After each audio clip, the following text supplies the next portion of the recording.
now.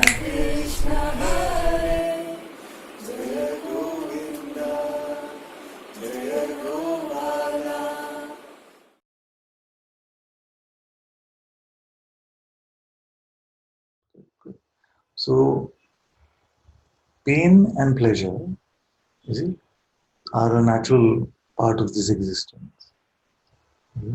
So, there is a distinction between pain and suffering. You see, what is the distinction? You've seen a little baby? You've seen any little baby ever? They experience pain. Like my son used to have this colic pain. And this would be at a specific time in the evening. Every day he would get what is called colic pain. And if you've seen children, you see how much they cry in colic. So at 7 p.m. or something, he used to get this pain. So just cry. And his parents, of course, we were experiencing the suffering because our child was crying. But what would happen the minute it would go away? Just fine. He's laughing, everything as if nothing happened. So the experience of pain was still there, and the experience of pleasure was also still there. But there's no holding on to or deciding that this experience should not be or only this experience should be. You see? So that resistance to what is, you see. So what is the difference between that child and us? We were that child. So did we just learn that?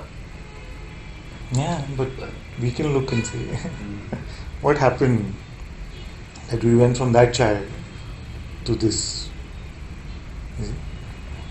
What gave us the ability to suffer?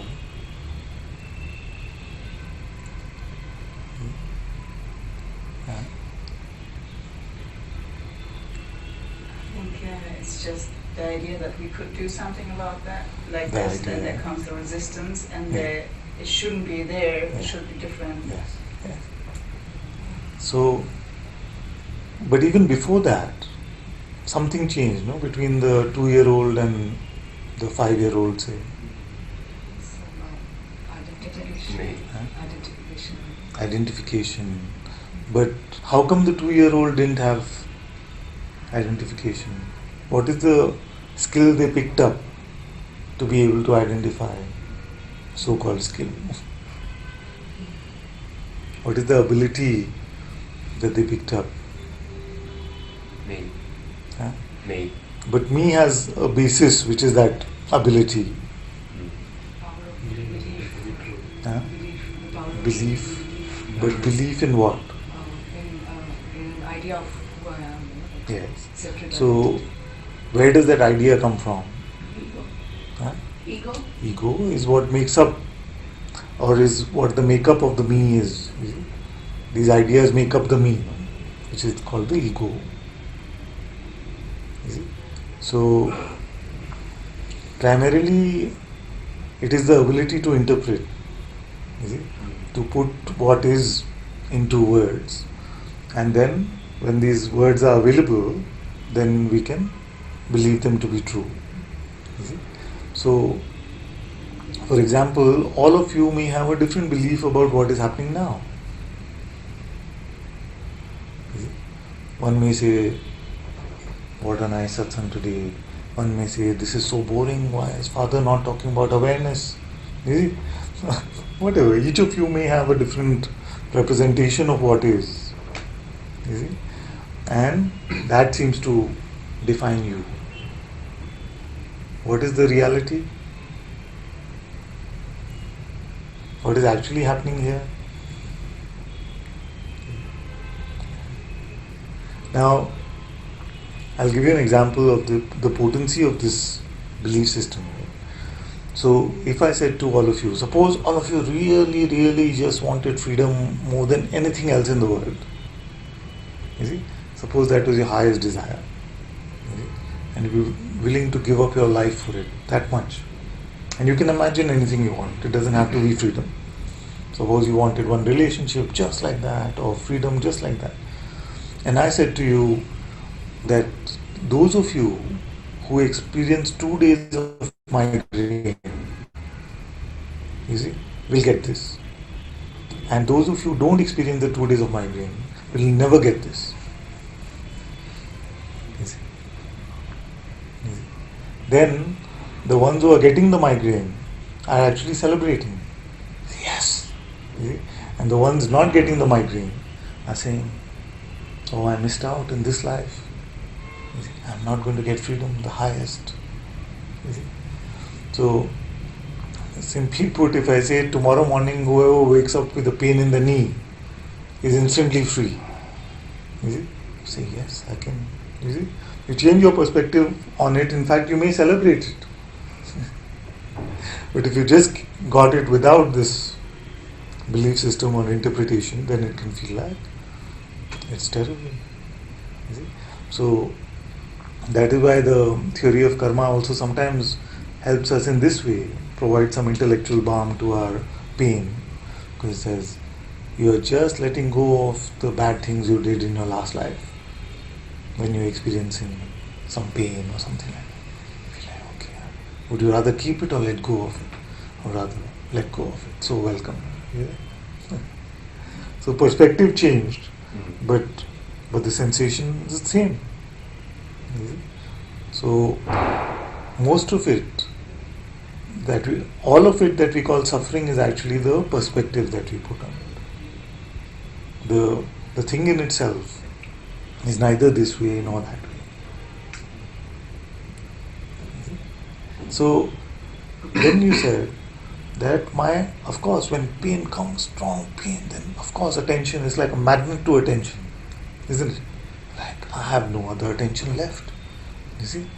Now the good news about the truth is that independent of where your attention may be, it is apparent to you. You see?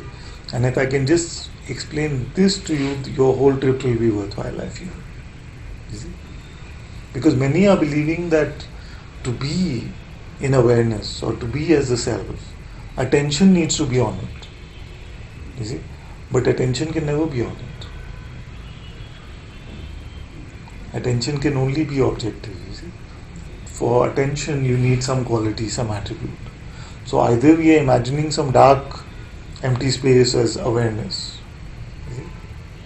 Or our mind is making up some other visualization which we are calling the self or awareness, and we are saying when my attention is on that, then I'm abiding as the self. You see? But it is just not true. Like attention in its spectrum can only go to complete dark nothingness to complete full vibrant world. You see? Or it can come to rest in beingness, the sense of being I am, or it can have the other end of the spectrum. You see? Now, neither of these at any end of the spectrum is the self or the absolute. You see? Then what is the meaning of abide? Very, very important clarification. Abide does not mean my attention has to be like that or like this or something. You see? What does abide mean? You see? Abide simply means don't take yourself to be that which you are not. You see? Irrespective or independent of where attention is. So Bhagwan clearly said, the truth cannot be practiced, but all you have to do is stop practicing the false. And how do you practice the false? Just, he said, don't take the not self to be the self.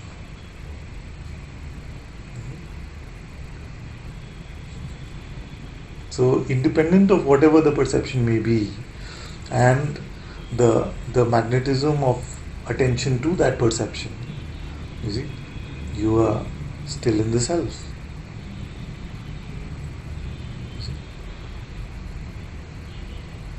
No matter where attention goes, what is on the other end of attention? So on one end is the content, no? The objective, qualitative content. What is on the other end? Who is that content coming to? Is it? Can that be perceived? You know, can that be perceived? No. So when we say we abide in the self, what are we abiding in? Where are we sending our attention? How do we abide in the self? It has nothing to do with attention. Nothing to do with that. Yes. You see? Sometimes, I have to say this also after having said all that. You see? Sometimes it can feel like when there is a sense of spaciousness, when attention is not so caught up, it can seem clearer what is being pointed to. You see? It can seem clearer, it is true. That the withdrawal of attention from the usual mundane worldly perception can seem initially helpful to the recognition, but in actuality it has really nothing to do with the self. The self is not lost and found in that way through our attention. If that much is also clear, it's really helpful. So, having said that, it's important to then ask, so what does self-recognition mean then? If it is not a function of our attention, then how can I ever know myself? Isn't it? If it is not through attention that I will recognize the self, then through what way? You see? And this is where the second classical spiritual mistake. The first is trying to understand the self with our intellect, with our mind. The second is trying to have an experience of the self with our attention. But it cannot be done that way. You cannot perceive the self in this way. Everything that is perceived, it comes and goes. You see? So it cannot be the self.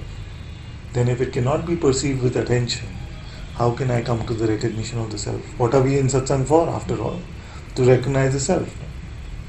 So if these two means are not valid means, you can't think about the self and get to a perfect thought about the self, and you cannot even perceive the self through attention, then how to come to self-recognition? Any ideas? What to do? What is left? Not doing. No. Just leave it, get back to work, like that? No, like answer, what is abide? How do you not abide? Yes. By not abiding. By not abiding. I mean, these are the answers. Well, by not taking yourself to be that which you're not. And then not believing that you are an individual or that some separation, division actually happened. There is just one voice of division, which is the voice of thoughts. You see? Not taking them to be valid representative of what is. It can never represent. Even phenomenally it can't represent. That's what I was saying. No? One will say, what a great satsang today, Ananda. One will say, today was a bit... You see? So what actually is, who can say? You see? So, just coming back to the point. So if self-recognition is not possible as a function of thinking, and also not possible as a function of attention, does it mean that it's a hopeless endeavor then? Because these are the tools we have. How to come to the recognition of the self? What is left? Yeah? Grace. Grace does what? Okay, grace is the beautiful blessing, is the beautiful instrument, you see. So you have the blessing of grace, and to do what? For what to happen? What is called self-recognition? We say self-knowledge, atma-jnana. You see, self-realization.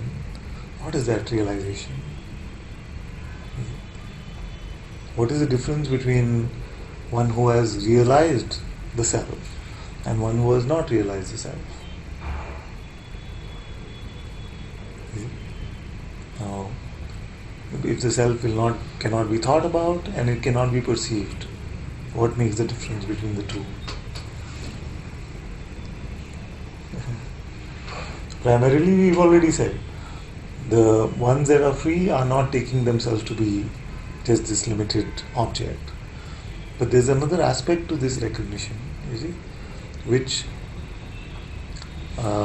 which is always there actually, strangely, but it's just neglected because it's not objective. You see. Now, see if you can stay with me on this one. You see. I ask you, are you aware now? You see. And most of you have heard this before, so don't go with the learned or previous answer. Look fresh. Are you aware right now? Are you aware? Yes. Okay. So, how do you confirm that?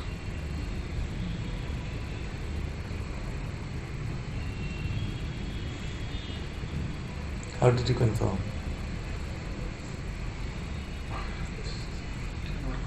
Just, you see? Agreed? Did you see it? Did you hear it? Or taste it? How do you confirm awareness? Huh? Confusing?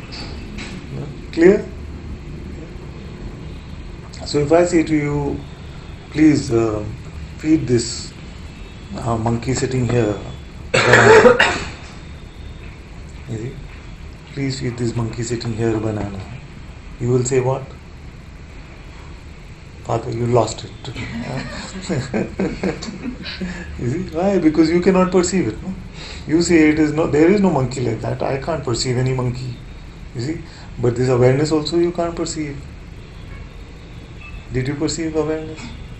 When you say, when I say, are you aware now? You confirm yes, but you did not perceive it. If you did perceive it, then that is not awareness. Ask who is aware even of that.